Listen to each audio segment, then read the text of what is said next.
ഇനിയിപ്പോൾ കഞ്ചാവിനെ പറ്റി പറഞ്ഞത് എല്ലാവരും അറിഞ്ഞിരിക്കണമെന്ന് പറയുന്ന കുറേ കാര്യങ്ങളുണ്ട്. ഇനി ഇത്രയും പറയുന്നതിനൊക്കെ കൂടുതൽ കാര്യം ഞാൻ പറഞ്ഞുതരാം. ഇത് അടിക്കുമ്പോൾ ഡോസ് ഉണ്ട്, ഡോസ്. അതാരും പറഞ്ഞു കേട്ടിട്ടില്ല ഇതുവരെ. ഓരോരുത്തർക്കും ഓരോ ഡോസ് ആയിരിക്കും. തനിക്കിപ്പോൾ ഒരു മെന്റൽ ഹെൽത്ത് ഓക്കെ, ഈ സൈക്കാട്രിസ്റ്റ് എടുത്ത് പോവുക, ഇത് അടിക്കുന്നവർക്ക് ഇതിനകത്തുനിന്ന് കൂടുതൽ സുഖം കിട്ടുമോ സന്തോഷം കിട്ടുമോ ചെയ്തിട്ട് അവരിത് നിരന്തരം ഉപയോഗിക്കാൻ ടെൻഡൻസി ഉള്ളവരാണെങ്കിൽ അവർ കാണുന്നത് സൈക്കാട്രിസ്റ്റിനെയാണ്. അല്ലാതെ അത് മേടിച്ച് അടിക്കുകയല്ല ചെയ്യേണ്ടതിന്. അല്ലേ പിന്നെ ഇത് കൺട്രോൾ യൂസ് എനിക്ക് വല്ലപ്പോഴും മതി എന്ന് പറയുന്ന ഒരാൾ സൈക്കാട്രിസ്റ്റ് പോയി കണ്ടിട്ട് കാര്യമില്ല. കാരണം അയാൾക്ക് അങ്ങനെ മരുന്ന് അല്ല പിന്നെ നീ എപ്പോഴും അടിക്കാൻ തോന്നുന്നു വെച്ചാൽ അന്ന് വന്ന് മരുന്ന് മേടിക്കാൻ പറയും. മനസ്സിലായി. ഇപ്പം മെറ്റഫെറ്റമിൻ എന്ന് പറഞ്ഞ സാധനം മെഡിക്കൽ പർപ്പസിന് ഉണ്ടാക്കിയതാണ്. അല്ലാതെ ഈ മയക്കുമരുന്നെന്ന് പറഞ്ഞ ഒരു കൂട്ടരെ അങ്ങനെ ആക്കാൻ വേണ്ടി ഉണ്ടാക്കിയ ഡ്രഗൊന്നും അല്ല. അതിനൊക്കെ വേറെ പർപ്പസ് ഉണ്ട്. പക്ഷെ ഇത് അബ്യൂസ് ചെയ്യുന്നതായി കാണുന്നത്. ഇതിന് മുമ്പ് ഇതിലും സ്ട്രോങ് ആയിട്ടുള്ള സാധനം അബ്യൂസ് ചെയ്തിട്ടുണ്ട്. പെത്തറിൻ, മോർഫിൻ, കിറ്റാമിൻ, അല്ലെങ്കിൽ മറ്റേ എന്താ പറയുക TD സിക്കുന്ന സാധനമുണ്ട്. പിന്നെ നൈട്രോസണ്, ഇങ്ങനെയുള്ള ഗുളികകൾ. ഇതൊക്കെ ക്യാൻസർ പേഷ്യൻസിന് പെയിൻ കില്ലേഴ്സ് കൊടുക്കും, മസിൽ റിലാക്സൻസ് കൊടുക്കും. അപ്പോൾ ഈ സ്പാസ്മ, പ്രോക്സിവൻ, കോറക്സ് ഇതെല്ലാം ഞാൻ കഴിച്ചിട്ടുണ്ട്. അതുകൊണ്ട് പറയാം, അത് ആ കാലത്ത് ഇതെല്ലാം എനിക്കും കിട്ടിയിട്ടുണ്ട്. വളരെ സുലഭമായിട്ട് കിട്ടിക്കൊണ്ടിരുന്ന സാധനമാണ്. ഇതൊക്കെ അടിച്ചവരുടെ പലരുടെയും കിഡ്നിയൊക്കെ കരിഞ്ഞു പോയിട്ടുണ്ട്. പക്ഷേ ഞാൻ ഒന്നും പ്രാവശ്യം ഇത് ഉപയോഗിച്ച് നോക്കി ഇത് എന്താണെന്ന് അറിയാനായിട്ട്. കോറക്സ് എന്ന് പറഞ്ഞാൽ കഫ് സിറപ്പ് ഉണ്ടാകുന്ന വേണ്ട, അതെടുത്ത് ഒറ്റ കുപ്പി പിടിച്ച് നമ്മൾ കിക്ക് അടിച്ച് തെറിച്ച് എവിടെയൊക്കെ ഇരിക്കും. അത് ഡിഗ്രിക്കൊക്കെ പഠിക്കുമ്പോഴേ ഈ സാധനം കൈ വരുന്നത്. അപ്പോൾ അന്ന് അടിച്ചിട്ടുണ്ടെങ്കിൽ ഇഞ്ചക്ഷൻകാർക്കുള്ള പ്രശ്നം വെച്ചാൽ ഇഞ്ചക്ഷൻ വേറെയും പ്രശ്നമുണ്ടാകും. ഇതിനേക്കാൾ സിവിയറാണ്. ഈ MDMA അത്ര പ്രശ്നക്കാരനല്ല അതിനെ സംബന്ധിച്ച് നോക്കുമ്പോൾ. ഇഞ്ചക്ഷൻ അടിച്ച് കഴിയുമ്പോൾ എന്താ പ്രശ്നം വെച്ചാൽ അതിനകത്തൂടെ HIV ആ സമയത്ത് സ്പ്രെഡ് ആവുന്നുണ്ടാണ്. അത്രയും ത്രെട്ടൊന്നും ഇപ്പോൾ MDMAക്ക് ഇല്ല.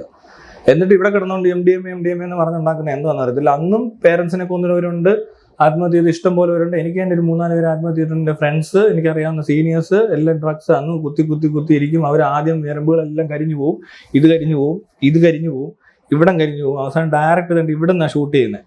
എവിടെ നിന്നാണ് ഡയറക്റ്റ് ഷൂട്ട്? ആർട്ടറിയിലോട്ട്, അല്ലെങ്കിൽ കഷത്തിൽ നിന്ന്, അല്ലെങ്കിൽ ഇവിടെ നിന്ന്. ഇങ്ങനെ ആർട്ടറി ഇല്ലേ, ആർട്ടറിയിലോട്ട് ഡയറക്റ്റ് ഷൂട്ട് കിട്ടും. അതിനകത്ത് ഈ ഇമാരെ കൂടുതൽ അടിക്കുന്ന ഇതിനകത്തോട്ടാണ്. ഇങ്ങനെ കുത്തി അങ്ങോട്ട് വിടും. ഇവിടെ ഒരു ചാനൽ തന്നെ ഉണ്ടാവും. അതായത് ഇങ്ങനെ മുഴച്ചിരിക്കും ഇവിടെ തൊലിയുടെ മുകളിൽ എപ്പോഴും കുത്തി ഇതിനകത്തോട്ട് കൊണ്ട് വെച്ചിട്ട് ഇമാര് താക്കുമ്പോൾ തന്നെ സുരിഞ്ഞ് നല്ല കൃത്യമായിട്ട് ഇറങ്ങി അതിനകത്ത് പോയി വീഴും. അപ്പോൾ ഇതിന് ബ്ലഡ് ഇങ്ങനെ തട്ടി കൊടുത്താൽ ഈ ബ്ലഡ് തിരിച്ചു കയറും. എന്നിട്ട് അവന്മാർ തിരിച്ച് ഷൂട്ട് ചെയ്യും. ഇത് കണ്ടാൽ പേടിയാവും. അതെടുക്കുന്നവരങ്ങനെ അത്രയും സീരിയസ് ആയിട്ടുള്ള പരിപാടി. ഒത്തിരി പേര് അല്ലാതെ ഇത് അറിയാതെ ചത്തുപോയവരുണ്ട്. പിന്നെ അന്നത്തെ ഈ സാധനം എന്ന് പറയുന്നത് ഇത്ര അറിയത്തുമില്ല, ആർക്കും ഒന്നും അറിയത്തില്ല. ഇതെല്ലാം മെഡിക്കൽ പർപ്പസിന് ഉണ്ടാക്കുന്ന ഡ്രഗ്സുകൾ അബ്യൂസ് ചെയ്യുന്നതായി കാണുന്നത്. കിറ്റാമിൻ എന്ന് പറഞ്ഞാൽ rape drug. Madras nursing college അവിടെയും കണ്ടാകുന്നില്ല. മദ്രാസിലെ ഒരു സംഭവം അറിയാമല്ലോ, പണ്ട് റേപ്പ് ഡ്രഗ് മറ്റേ സിനിമയൊക്കെ ജോണി വാക്കർക്ക് ഇറങ്ങുന്ന സമയത്തുള്ള സാമേണൻ്റെ ഇടത്ത് വരുമ്പോൾ പ്രത്യേക രസം തന്നെ. പൊടിയായിട്ടും ലിക്വിഡായിട്ടും ഒക്കെ ഇത് വരും. അനസ്തെറ്റിക് ഡ്രഗാ. ഇത് കൊടുത്തു കഴിഞ്ഞാൽ ഈ പിള്ളേർ പകുതി ബോധത്തിലൊക്കെ കിടക്കും. ഇങ്ങനെ ക്ലൗഡ്സിൽ കൂടെ പറന്നു പോയി സ്വപ്നം കണ്ട് കിടക്കും. ആ സമയത്ത് അവരെ ആർക്ക് വേണം എന്ത് വേണം ചെയ്യാം. ഇപ്പോഴും ലേറ്റസ്റ്റ് ആയിട്ട് ഏതിനകത്താ ബാംഗ്ലൂരും കണ്ടാന്ന് തോന്നുന്നു, ഒരു പെങ്കൊച്ചിനെ ഇതേപോലെ ഡ്രഗ്സ് ഒക്കെ കൊടുത്ത് മയക്കിയിട്ട് അവർക്ക് അറിയത്തില്ല എന്താ നടന്നെന്ന്. നമ്മൾ പറഞ്ഞാൽ ആരൊക്കെയോ എന്തൊക്കെയോ ചെയ്തിട്ട് പോയ പോലെ തോന്നുന്നു. പക്ഷെ അവർക്ക് അറിയത്തില്ല, കൃത്യമായിട്ട് പറയാൻ പറ്റുന്നില്ല എന്തുവാണ്. ഇത് കഴിഞ്ഞ ദിവസം എൻ്റെ ഒരു ഫ്രണ്ട് വന്നോ പറഞ്ഞാൽ ബാംഗ്ലൂരൊക്കെ ഇങ്ങനെ സംഭവങ്ങൾ നടക്കുന്നുണ്ട്, ഇതൊക്കെ വ്യൂസ്. അന്നൊക്കെ അത് അത്രയും ത്രെറ്റിലാണ്. താൻ ആലോചിക്കേ, പെൺപിള്ളേർക്കൊക്കെ ഇത് കൊടുത്തിട്ട് ബലാത്സംഗം ചെയ്തിട്ട് വിടുവാന്ന് ആൾക്കാർ. ഇപ്പോൾ MDMA കഴിച്ചാൽ എന്താണല്ലോ ഒരു പെണ്ണ് ഉറങ്ങത്തില്ല. MDMA കഴിക്കുന്നവരെല്ലാം ഉണർന്നിരിക്കും. ഇത് മയക്കുമരുന്നല്ലേ, ഇത് ഉണർത്തുമരുന്നാണ്. തെറ്റിച്ച് പറയരുത്. MDMA ഉണർത്തും, എന്നിട്ട് ഉറങ്ങത്തില്ല ആൾക്കാർ. 4-5 ദിവസം കഴിയുമ്പോൾ ഉറങ്ങുന്ന ആൾക്കാർ. പിന്നെ അതുമല്ല, ഫുഡ് കഴിക്കത്തില്ല, വെള്ളം കുടിക്കത്തില്ല, തെണ്ടിത്തിരിഞ്ഞ് നടക്കും, ഫുൾ പവർ എന്ന് പറയും. പക്ഷേ ഈ ഹാപ്പി ഹോർമോൺസ് കുറെ അങ്ങോട്ട് ഉണ്ടാക്കി കഴിഞ്ഞാൽ പിന്നെ ഉണ്ടാക്കാൻ കാണത്തില്ല. അടുത്ത ഒരു 6-7 ദിവസം ഉണർന്നിരുന്നാൽ ചിലപ്പോൾ 10 ദിവസം ഡള്ളായിരിക്കും, വയലന്റ് ആവും, ദേഷ്യം കയറും. ഇതിന്റെ നേരെ തിരിച്ചുള്ള വർക്ക് ചെയ്യാൻ തുടങ്ങും. അപ്പോൾ അവർക്ക് കൺട്രോൾ കിട്ടത്തില്ല. അങ്ങനെ ചിലപ്പോൾ അക്രമമൊക്കെ ഉണ്ടായിരിക്കും ആ സമയത്ത്. പക്ഷെ അവരത് കഴിഞ്ഞ് ചിലപ്പോൾ ഇതിന്റെ മണ്ടയ്ക്ക് അടിച്ച് നിൽക്കാൻ പറ്റുന്ന കാശുള്ളവനാണ്. ചിലപ്പോൾ മദ്യപിച്ച് നിരിക്കും, ചിലപ്പോൾ വേറെ എന്തെങ്കിലും മെഡിസിൻ കഴിച്ചിരിക്കും. ഇതിങ്ങനെ മാനേജ് ചെയ്യുന്ന ഒത്തിരി പേരുണ്ട് ഇവിടെ. അല്ലാതെ മാനേജ് ചെയ്യാൻ പറ്റും. ഞാൻ യൂസ് ചെയ്യുമ്പോൾ ഡ്രഗ്സിന് പ്രത്യേകിച്ച് ഏത് ഡ്രഗാണ്, ഇപ്പൊ ഡ്രഗ്സ് അല്ലേ എല്ലാം. ഇപ്പൊ ക്രോസിനൊരു ഡ്രഗ് അല്ലേ. നമ്മൾ ഈ പനി വന്നെന്ന് പറഞ്ഞുകൊണ്ട് രാവിലെ ഉച്ചയ്ക്കും വൈകിട്ടൊക്കെ ചുമ്മാ എടുത്ത ക്രോസിൽ നിന്ന് എഫക്ട് ഉണ്ടോ എന്ന് പറഞ്ഞ പോലെ ഉള്ളൂ. ഇത് യൂസ് ചെയ്യുമ്പോൾ ഇതിനൊരു ഡോസേജ് ഉണ്ട്, അത് അറിഞ്ഞ് കണ്ടു കൊടുത്താൽ ഇവർക്ക് പ്രശ്നമുള്ളവർക്ക്. അല്ലാത്തവർക്ക് കുഴപ്പമൊന്നുമില്ല. എനിക്കിന്നേ ഒരു സാധനത്തിനോട് ഒരു ഇതും തോന്നിയിട്ടില്ല. ഞാൻ അടിച്ചിട്ടുണ്ടെന്ന് പറഞ്ഞാൽ അടിക്കും, അടിച്ചിട്ടുള്ള കാര്യങ്ങളാണ്. അതല്ലാതെ ഇതും പറഞ്ഞുകൊണ്ട് ഇതിന്റെ പുറകെ നടക്കാൻ തോന്നിയിട്ടില്ലെന്ന് മാത്രമല്ല, ഇതിനോട് അത്ര താല്പര്യമില്ല. എനിക്ക് ഇങ്ങനെയുള്ള സാധനങ്ങൾ എടുത്ത് കഴിഞ്ഞാൽ ചെറിയ പേടിയൊക്കെ ഉണ്ടാകുന്നത് ആദ്യമേ. അതുകൊണ്ട് ഞാൻ ഈ സാധനം പിടിച്ചിട്ടില്ല. അധികം കള്ളം കുടിക്കത്തില്ല. സിഗരറ്റ് വർഷത്തിലൊരു 4 പ്രാവശ്യമൊക്കെ ഒരു മാസം വലിക്കും, പിന്നെ ഒരു 4 മാസം കഴിയുമ്പോൾ ചിലപ്പോൾ ഒരു സിഗരറ്റ് വലിക്കും. കള്ളു കുടിക്കുന്ന വർഷത്തിലൊരിക്കലൊക്കെ. അങ്ങനത്തെ ഒരു രീതിയിൽ അടിക്കുന്നവർക്ക് വേണം ഒരു സർട്ടിഫിക്കറ്റ് വേണം. ഞാൻ ഇരിക്കാൻ വേണം, എന്നെ വേണം മുറിയിൽ അടച്ചിട്ടിട്ട് MDMA മാത്രം വെച്ചിട്ടിരുന്നാലും ഞാൻ അടിക്കത്തില്ല. അത് എനിക്ക് മൊബൈൽ തന്നാൽ മതി. ഞാൻ ഈ മൊബൈലെ കുത്തിക്കൊണ്ടിരിക്കും. ഞാനിങ്ങനെ നോക്കി എപ്പോഴും ചാറ്റ്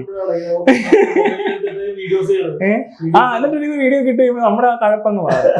അല്ലാതെ ഇതിന്റെ മണ്ടക്കിട്ട് പൊടിച്ച് ഇങ്ങനെ വലിക്കുക, അതിന്റെ ഒന്നും ആവശ്യമില്ല. മൊബൈൽ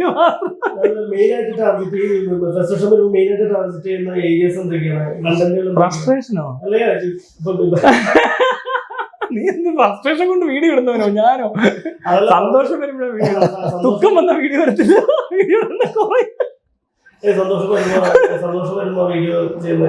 അതൊക്കെ അങ്ങ് തോന്നുവാടോ, അല്ലാതെ ആരെവിടെ ഇതൊക്കെ നോക്കിയിട്ട്. അപ്പൊ നമ്മൾ പറഞ്ഞു തന്ന വിഷയം MDMA ഉറക്കത്തില്ല. കഞ്ചാവ് 2 തരം, ഈ സറ്റീവ എന്താ ഇൻഡിക, ഈ 2 സ്ട്രെയിൻ വരുമ്പോഴത്തേന് അതിന്റെ സ്വഭാവം അനുസരിച്ച് ഒന്ന് ഉറക്കും, ഒന്ന് ഉണർത്തും, ഒന്ന് ചില്ലായിട്ട് കിടക്കും, സന്തോഷിക്കും, വേറെ കഴിച്ചാൽ ഉറങ്ങിപ്പോയി. ഇതൊക്കെ യൂസ് ചെയ്യേണ്ട പോലെ യൂസ് ചെയ്താൽ പല പെയിൻ കില്ലേഴ്സിനെ യൂസ് ചെയ്യുന്നിടത്തും, അതുപോലെ തന്നെ ഈ സ്ലീപ്പിംഗ് ഇതില്ലേ അങ്ങനത്തെ പില്ലൊക്കെ യൂസ് ചെയ്യുന്നതിന് വരെ ഇതൊക്കെ യൂസ് ചെയ്താൽ ബെറ്റർ ആണെന്ന് പറയാം. അങ്ങനെയൊക്കെ ഒത്തിരി എന്തൊക്കെയോ ഗൂഗിൾ നോക്ക്, ഇതിനെപ്പറ്റി ഒരു ദോഷവും പറയുന്നില്ല. പിന്നെ പല രാജ്യങ്ങളിലും ലീഗലായിട്ട് യൂസ് ചെയ്യുന്ന സാധനം ഇപ്പോഴും. അപ്പോൾ ഒന്ന് ആലോചിക്കേ, നമ്മളിവിടെ കുറച്ച് പറ്റും. അതുമല്ല, ഇന്ത്യ മൊത്തം ഒന്നും ഇത്രയും പ്രശ്നമില്ലല്ലോ. താൻ എവിടെയാ കഞ്ചാവ് പിടിച്ചത്? ബോംബെന്ന് ഒരു കേസ് വരുന്നത് എവിടെയും നോക്ക്. തമിഴ്നാട്ടിലുണ്ടോ? അയ്യോ, കഞ്ചാവ് പിടിച്ച കേസ് ഇല്ല. കേരളത്തിലെ ഏറ്റവും കൂടുതൽ പിടുത്തം, വലിയ ബഹളം. കാരണം ഇവിടെ ഇത് മീഡിയക്കകത്ത് ഇട്ടിട്ടേ. ഇവിടുത്തെ പ്രശ്നം എന്താ വെച്ചാൽ, ശരിക്കും പറഞ്ഞാൽ ഈ നാടിന്റെ പ്രശ്നം ഇതല്ല. ഇവിടുത്തെ പ്രശ്നം ശരിക്കും പേരന്റിങ്ങിലും ഈ കുട്ടികളെ വളർത്തിക്കൊണ്ടുവരുന്ന എല്ലാ സാഹചര്യത്തിലും സ്കൂളിലും വീട്ടിലും പ്രശ്നമുണ്ട്. അതിന്റെ ഒരു സിംറ്റം മാത്രം, അതിന്റെ ഒരു സൈനാണ്. ഏറ്റവും അവസാനത്തെ ഘട്ടത്തിൽ എത്തുമ്പോഴാണ് ഡ്രഗ്സ് വരുന്നത്. അതുവരെ അവരുടെ കിട്ടാത്തൊരു പ്രശ്നമുണ്ട്. ഇത് എപ്പോൾ കിട്ടുന്നു അപ്പം അടിക്കുക എന്നുള്ളതാണ് അങ്ങനത്തെ പിള്ളേർ. മനസ്സിലായോ? ചൈൽഡ്ഹുഡ് പ്രശ്നങ്ങളുള്ള എല്ലാവരുടെയും ഇത് കിട്ടി അവർ അടിച്ചിരിക്കും. അവർക്കൊരു സന്തോഷം വേണ്ടേ? ഇതെന്തോ ഇത് പേരൻസ് ഇങ്ങനെ മിസ്ട്രീറ്റ് ചെയ്യുന്നു, അബാൻഡൻ ചൈൽഡ്, റിജക്റ്റഡ് ചൈൽഡ് എന്നൊക്കെ പറയുന്നത് കുറെ പിള്ളേരുണ്ട്. ആർക്കും വേണ്ടാത്ത പോലെ ചുമ്മാ ഈ കല്യാണം കഴിച്ചില്ലേ എന്ന് ചോദിക്കുമ്പോൾ ഒരുത്തം പേര് ഏതൊരു പെണ്ണിനെ കാണിക്കുമ്പോൾ പിടിച്ച് കെട്ടും. കൊച്ചുണ്ടായില്ലെന്ന് വെച്ചാൽ ദാണ്ട് കിടക്കുന്ന ഒരു കൊച്ച്. ഈ രണ്ടിനും വളർത്താനും അറിയത്തില്ല, എന്ത് ചെയ്യണമെന്ന് അറിയത്തില്ല, ഇവർക്ക് സാമ്പത്തികവും കാണത്തില്ല. ഇതിങ്ങനെ ബുദ്ധിമുട്ടി ഏതോ സ്കൂളിലൊക്കെ കൊണ്ട് ഇട്ട് പഠിപ്പിച്ച്, ഇവിടെയാണ് സ്കൂളുകൾ കണ്ടാൽ തന്നെ സങ്കടം വരും. ഇത്തിരി പന്ന സിസ്റ്റത്തിനകത്ത് വളർന്നു കഴിഞ്ഞാൽ കുറച്ച് കഴിയുമ്പോൾ ഇച്ചിരി കുഴപ്പമുള്ള ആൾക്കാർ, ഇച്ചിരി ദേഷ്യവും കാര്യമോ ഒക്കെ കൂടുതലുള്ള വീട്ടിൽ നിന്ന് വരുന്നവർക്ക് റിലീഫ് വേണം. അവരെന്ത് ചെയ്യും അല്ലാതെ. അപ്പോൾ അവർ നേരെ എന്നിട്ട് കിട്ടുന്ന ഇതൊക്കെയാണ്. ഇതിനകത്താണ് ഭയങ്കരമായൊരു സാധനം ഇപ്പോൾ ഉണ്ട്. ഭയങ്കര ക്യൂരിയോസിറ്റി ആളുകൾക്ക്. അടിച്ചു കഴിഞ്ഞാൽ സന്തോഷമാണ്, ശരിക്കും സന്തോഷമാണ്. നമ്മൾ ആദ്യമൊക്കെ ഇതൊക്കെ അടിച്ചു കഴിഞ്ഞാൽ എന്താ സുഖം. സിഗരറ്റ് വലിക്കുമ്പോൾ തന്നെ എന്താ സുഖം. ആദ്യമായിട്ടൊക്കെ വലിച്ച സിഗരറ്റിന് എന്നാ പവറാണെന്നറിയോ? അത് കഴിയുമ്പോൾ ഉടനെ കഞ്ചാവ്, കള്ള്, ബിയർ അടിച്ച് കഴിയുമ്പോൾ ഉടനെ നമ്മള് ബ്രാൻഡി, വിസ്കി, റം എന്നൊക്കെ പറഞ്ഞുകൊണ്ട് കയറും. അത് കഴിയുമ്പോൾ അടുത്ത സാധനം വരും. ഇതെല്ലാം ഈ ഗേറ്റ് വേ ഡ്രഗ് എന്ന് പറയുന്ന കഞ്ചാവാണ്. ഈ സാധനം വലിച്ചു കഴിയുമ്പോഴത്തേനും ഏറ്റവും സുഖം. എന്താ സുഖം, ചിരിയോട് ചിരി, എന്തൊരു സന്തോഷം. ഇത്രയും ചിരിക്കുമോ മനുഷ്യരെന്ന് ആലോചിക്കുന്നത്? ഒത്തിരി ചിരിക്കും ആദ്യമൊക്കെ അടിക്കുമ്പോൾ. വിശപ്പും ദാഹവും തീറ്റയും, പിന്നെ എല്ലായിടത്തും ഭയങ്കര നമ്മൾ ഇറങ്ങിക്കഴിഞ്ഞാൽ ആർക്കും നമ്മളെ തോപ്പിക്കാൻ പറ്റത്തില്ല. ഭയങ്കര നമ്മൾ തമാശക്കാരനാണ്. ഞാനങ്ങ് തമാശ പറഞ്ഞ് ചിരിച്ച് ആൾക്കാർ ചിരിച്ച് ഒരുപാട് ആളൊക്കെ നിന്ന് ചിരിച്ച് ഇതെല്ലാം കഴിഞ്ഞിട്ട് നമ്മൾ പിന്നെയും അപ്പോൾ ഡെയിലി അങ്ങ് സന്തോഷിക്കാൻ നോക്കുക. അപ്പോൾ നമ്മുടെ ടോളറൻസ് കൂടും. ബോഡി ഫിസിക്കലി റിയാക്ട് ചെയ്യും. ഈ സാധനം, ഈ കെമിക്കൽ അല്ലേ, അത് കഴിയുമ്പോൾ ഇച്ചിരി അടിച്ചുകൊണ്ടിരുന്നത് എനിക്കൊരു 2 പുക 5 വേണം, പിന്നെ 5 വീടി വേണം, അല്ലെ 5 മറ്റേ എന്ത് ജോയിന്റ് റോൾ ചെയ്യുന്ന പേപ്പറിനകത്തുള്ള ജോയിന്റ് വേണം, അത് പോരാ. അപ്പോൾ ഉടനെ ഇതിന് അടിച്ചിട്ട് അങ്ങോട്ട് ആകുന്നില്ല. അപ്പോൾ അടുത്തത് നോക്കും, ഇത് ഏത് ഈ സാധനം, ഇതെന്ത് പൊടിയൊക്കെ വലിക്കുന്നത്. അല്ല, അതിനോടൊപ്പം തന്നെ വരും കേട്ടോ. അപ്പോഴാണ് MDMA വരുന്നത്. ഇതടിച്ചപ്പോൾ വേറൊരു സുഖം. ഇനി ഉറങ്ങുകയും വേണ്ട, ഇത് 2 കൂടെ അടിച്ചിട്ട് ഉറങ്ങാതെയും കൂടി ഇരിക്കാം. തിന്നുകയും വേണ്ട, കുടിക്കുകയും വേണ്ട. അങ്ങനെ അടിച്ചടിച്ച് ഉണങ്ങും. ആൾക്കാർ അടിക്കാരെ കണ്ടാ അറിയാം. ഏത് പോലീസിനും അറിയാം, ആർക്കും അടിച്ചവർക്ക് വരെ അടിക്കാരനെ കണ്ടാ അറിയാം. ഒരു അടിച്ച് നടക്കുന്ന ഒരാളെ കള്ളുടിയനാണെന്ന് മനസ്സിലാവും, കഞ്ചാവ് അടിക്കുന്നതാണെന്ന് മനസ്സിലാവും, MDMA ആണെങ്കിൽ MDMA ആണെന്ന് മനസ്സിലാവും. ഒരാളെ കണ്ടാൽ മതി, ഒരാളെ ബിഹേവ് ചെയ്യുന്ന കണ്ടാൽ അറിയാം. ഇത് മനസ്സിലാകാത്തത് കൊണ്ടാണോ എന്നറിയത്തില്ല എന്നെയൊക്കെ പിടിച്ച് ഇതുപോലെ പറയുന്നത്. മുടിയും താടി അല്ല ഇതിന്റെ സൈൻ. മുടിയും താടിയൊന്നും വേണ്ട. ഇവിടെ കൊല വിളിച്ചവന്മാരൊക്കെ മുടിയും താടി വളർത്തിയവരാണ്. അപ്പനെ അമ്മയെല്ലാം കൊന്നത് ഏതെങ്കിലും മുടി വളർത്തി ആകെ ഒരു കേതലേ ഉള്ളൂ. അവനെ അങ്ങനെ അവനൊരുത്തം വേണ്ടേ. അല്ലാതെ ഇവിടെ മുടി നാടി വളർത്തിയവരാണ് ഈ കൊന്നവന്മാരെല്ലാം. നിങ്ങൾ നോക്കവരെയൊക്കെ, അവന്മാരൊക്കെ സാധാരണപ്പെട്ട രീതിയിൽ ജീവിച്ചു പോകുന്നവരൊക്കെ തന്നെ. പക്ഷെ പെട്ടെന്ന് നിങ്ങൾ വയലന്റ് ആവും. പിന്നത്തെ പ്രശ്നം വെച്ചാൽ ഞാൻ പറഞ്ഞ ഡോസ് മാത്രമല്ല വേണ്ടത്, ഇന്റർവെൽ വേണം. ഡ്രഗ്സ് അടിക്കുമ്പോൾ പ്രത്യേകിച്ച് നിങ്ങൾക്ക് ഒരു ഇന്റർവെൽ സെറ്റ് ചെയ്യണം. നിങ്ങൾ ബോഡി അനുസരിച്ച് നമ്മുടെ ബോഡിക്ക് താങ്ങാവുന്ന സാധനമാണോ നോക്കാൻ എളുപ്പമാണ്. നമുക്കിപ്പോൾ നിസ്സാരമായിട്ട് പറയുകയാണ്, കള്ളു കുടിക്കുന്നത് എടുക്കാം. റമ്മാണെങ്കിൽ 2-3 പെഗ് അടിച്ചിട്ട് നിർത്തിയില്ലേ കുഴയും, വണ്ടി ഓടിക്കാൻ പറ്റുന്നില്ല, വീണു, അല്ലെ ഞാൻ ചീത്ത വിളിച്ചു, എൻ്റെ ബിഹേവിയർ ശരിയായില്ലെന്ന് തോന്നിക്കഴിഞ്ഞാൽ ആ 3 എണ്ണത്തിൽ കൂടുതൽ അടിക്കരുത്. പിന്നെ കട്ടിക്ക് അടിച്ച് ഒന്നും ആകാതിരുന്നാൽ വേണം 4ാമത്തെ കയറ്റാം. ഒരു വർഷമൊക്കെ കഴിയുമ്പോൾ ചിലപ്പോൾ 3 അടിച്ചാൽ പോരെന്ന് പറയും. പക്ഷെ എന്നാൽ പോലും ഇന്റർവെൽ ഇട്ട് അടിച്ച് 3 തന്നെ നിൽക്കാൻ പറ്റും. നമ്മൾ എന്ത് സാധനം, 5 അടിച്ചാലും MDMA അടിച്ചാലും എന്ത് സാധനം അടിക്കുന്നോ നിങ്ങൾ നിങ്ങളുടെ ഡോസും ഈ ഇന്റർവെല്ലും സെറ്റ് ചെയ്ത് ഇപ്പൊ മാസത്തിലൊരിക്കലോ 3 മാസത്തിലൊരിക്കലോ എന്ന് പറഞ്ഞൊരു പാർട്ടിയോ അങ്ങനത്തെ സീൻ ഉണ്ടാകുമ്പോൾ മാത്രമേ ഇത് അടിക്കുന്നുള്ളൂ എന്ന് പറഞ്ഞാൽ ഗവൺമെന്റിന് സപ്ലൈ ചെയ്യണം. ഗവൺമെന്റ് ഇത് കൺട്രോൾഡ് യൂസ് കൊണ്ടുവരണ്ടേ. അല്ലാതെ മാഫിയുടെ കൊടുത്ത് അവർ സ്കൂളിൽ കൊണ്ട് കൊടുക്കും. അതേസമയം ഇത് ലീഗലാണെങ്കിൽ ഈ സ്കൂളിൽ കൊണ്ട് കൊടുക്കുന്നതിനെ മാത്രം പിടിച്ചാൽ മതി, അല്ലെങ്കിൽ പുറത്തിറങ്ങി നിൽക്കുന്ന കുറച്ചുപേരെ പിടിച്ചാൽ മതി. അല്ലാതെ ലീഗലായിട്ട് യൂസ് ചെയ്യാൻ അതിന് പറ്റിയ ആൾക്കാരെ മെഡിക്കലി ആദ്യം ഡോക്ടർ കൺസൾട്ട് ചെയ്ത് ഇയാൾക്ക് എന്തോരം അടിക്കാൻ പറ്റുമെന്ന് വേണേ കൊടുത്തോ. അന്ന് പറഞ്ഞാൽ അടിച്ച് ഔട്ടാകുന്നതിന് പെട്ടെന്ന് കിട്ടുകയും ചെയ്യും. അടിക്കുന്നവരെ അറിയാമല്ലോ ഗവൺമെന്റിന് ആരാണ്. ഇത് അടിക്കുന്നവരെ ആർക്കറിയാം? പിടിക്കുമ്പോഴാണ് അറിയുന്നത്. അങ്ങനല്ല അറിയണ്ടേ. ഇത് അടിക്കാൻ തുടങ്ങുമ്പോഴേ അറിയണം ഇവൻ അടിക്കുന്നുണ്ട്.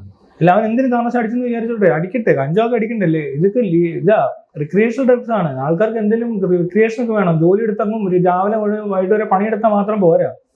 എന്തെങ്കിലും എൻജോയ്മെന്റ് ഒക്കെ വേണം. ഒരിടത്ത് പോയി ഡാൻസ് കളിക്കാൻ തോന്നുന്നു, DJ പാർട്ടി വേണം. ഇതിനൊക്കെ റിക്രിയേഷൻ. ഇപ്പൊ IT കമ്പനിയിലൊക്കെയാണ് പ്രത്യേകം ഇതുവരെ വെച്ചേക്കുക. കഫറ്റേരിയയിൽ മറ്റേത് മറിച്ചെടുത്തും ബാസ്കറ്റ് ബോളും ടേബിൾ ടെന്നീസും എല്ലാം ഫിറ്റ് ചെയ്തിരിക്കുന്നത് എന്തിനാ? ഇവർക്ക് റിക്രിയേഷൻ ആവശ്യങ്ങൾക്ക് വേണ്ടുന്ന കാര്യങ്ങൾ നടന്നുകൊണ്ടിരിക്കണം. അവിടെ പാട്ട് നടത്തുവര്. അപ്പൊ അവിടെ കള്ളുപിടിക്കൊക്കെ സാധ്യതയുണ്ടല്ലോ. ഡാൻസ് കളിക്കും, പാട്ട് പാടും. പിന്നെന്താ ജീവിതകാലം മുഴുവൻ ഇങ്ങനെ കട്ടി പണി എടുത്തിട്ട് മരിക്കണോ? അങ്ങനെ പോരാ, അത് പറ്റത്തില്ല. എല്ലാ ജീവിതത്തിലെല്ലാം എൻജോയ് ചെയ്യണം. എൻജോയ്മെന്റ് ഇതിനകത്തൊരു എൻജോയ്മെന്റ് ഉണ്ട്. ഇല്ലെങ്കിൽ എങ്ങനെ ഇത് അടിക്കുന്ന ആൾക്കാർ ഇതില്ലെന്നും പറഞ്ഞ് ഇതെന്തോ മാരക വിഷമെന്ന് പറഞ്ഞാൽ ആരും സമ്മതിക്കത്തില്ല. അടിച്ചു കിടക്കുന്ന ഒറ്റയെടുത്ത് സമ്മതിക്കത്തില്ല. ഇതെന്തോ മോശമെന്ന് പറഞ്ഞാൽ ആരും ചത്തിട്ടൊന്നും ഇല്ല അങ്ങനെ അടിച്ചുകൊണ്ട്. എന്താ അടിക്കുന്നവരെല്ലാം ചാവും? അങ്ങനൊന്നുമില്ല, എല്ലാരും ചാവും. അവനെ അടിച്ചു മരിക്കാൻ വിചാരിച്ച് എന്ത് ചെയ്യും? ജീവിക്കുമല്ലേ. പിന്നെ ചെയ്യാൻ പാടില്ലാത്ത കാര്യം വണ്ടി ഓടിക്കരുത്. പിന്നെ അലമ്പുണ്ടാക്കുന്നവരുടെ വേറെ കാര്യങ്ങൾ ശ്രദ്ധിക്കാനുള്ള എന്താ വെച്ചാൽ കൂട്ടം കൂടിയിരുന്നായിരിക്കും മിക്കവാറും അടിക്കുന്നത്. ഈ കൂട്ടത്തിലൊരുത്തും തെറ്റിയാലും അറിയണം. അവന് കുഴപ്പമുണ്ടെന്ന് പറഞ്ഞാൽ അവനെ പേരൻസിനെ അറിയിക്കാനുള്ള സ്വാതന്ത്ര്യം വേണം. അതുപോലെ അയാൾ ട്രീറ്റ്മെന്റിൽ എത്തിക്കണം. ബാക്കിയുള്ളവർ കെയർ ചെയ്താൽ കുറെ പേര് രക്ഷപ്പെടുത്താൻ പറ്റും. ഈ കൂട്ടത്തിലൊരുത്തും പ്രശ്നക്കാരനെന്ന് എല്ലാവർക്കും അറിയാം. എന്റെ കൂട്ടത്തിൽ എനിക്ക് പരിചയമുള്ളവർ 1-2 പേർക്ക് അഡിക്ഷൻ ഉണ്ടാകാൻ സാധ്യത ഉള്ളവരാണ്. കാരണം അവൻ അടിച്ചാൽ നിർത്തത്തില്ല. ഇങ്ങനെ അടിച്ചുകൊണ്ടേയിരിക്കും. രാവിലെ ഇത് തന്നെ പരിപാടി, വേറെ ഒന്നുമില്ല. പണിക്ക് പോകത്തില്ല, മര്യാദയ്ക്ക് കുളിക്കുന്ന നിൽക്കും, മുറി കണ്ട വൃത്തികേടായിരിക്കും. ഇവര് എന്താ പറയാ, ആഹാരം കുറയും, മൊത്തത്തിലെല്ലാം ഒരു ഇച്ചിരി ഡള്ളാവും. അത് ആ സ്റ്റേജ് വരെ എത്തിക്കുന്നതിന് മുമ്പേ നമുക്കറിയാം ഇവൻ കൂടുതൽ അടിക്കുന്നവനാ, ഇവൻ എന്തോ കുഴപ്പമുള്ളതുകൊണ്ട്. ഇവിടെ എല്ലാവരും പറയുന്നത് ഡ്രഗ് അഡിക്റ്റ് ആവുക, ഡ്രഗിന് അഡിക്റ്റ് ആവുക എന്ന് പറയത്തില്ല. അതൊന്നും തിരിച്ചാൽ കൊള്ളാം. കാരണം ഡ്രഗ്സിന് ആർക്കും ഒന്നും അഡിക്റ്റ് ആവാനും പറ്റത്തില്ല. അത് അഡിക്റ്റ് ആവാൻ സാധ്യതയുള്ള ടൈപ്പ് മെന്റലി സ്ട്രോങ് അല്ലാത്ത ആൾക്കാർ എന്തെങ്കിലും കാരണവശാൽ, അത് ചിലപ്പോൾ ഇവരുടെ വീട്ടിൽ നിന്ന് കിട്ടുന്ന പ്രശ്നമാവാം, അല്ലെങ്കിൽ ഇവരുടെ ജനറ്റിക്കലായിട്ട് ഇവർക്ക് മാനസികമായിട്ട് എന്തെങ്കിലും പ്രശ്നമുള്ളവരാവാം. അവരിത് അടിച്ചു കഴിഞ്ഞാൽ ഇപ്പോൾ ഞാൻ പറയാം, ഇവിടെ തന്നെ നമുക്കറിയാവുന്ന കുറച്ച് ആൾക്കാർ ഈ മാനസിക കുറച്ച് ഡൗൺ ആയിട്ടുള്ള സ്ലോ ആയിട്ടുള്ളവരുടെ ഇതൊക്കെ കിട്ടിക്കഴിഞ്ഞാൽ ചിലപ്പോൾ അവർക്ക് സ്പീഡ് കിട്ടുന്നത് തോന്നും. അവരാണ് ഇതിന് അഡിക്റ്റ് ആവുന്നത്. അല്ല ഇപ്പൊ എനിക്കിത് കൊണ്ടുവന്നിട്ട് ഒരു കാര്യമില്ലടോ.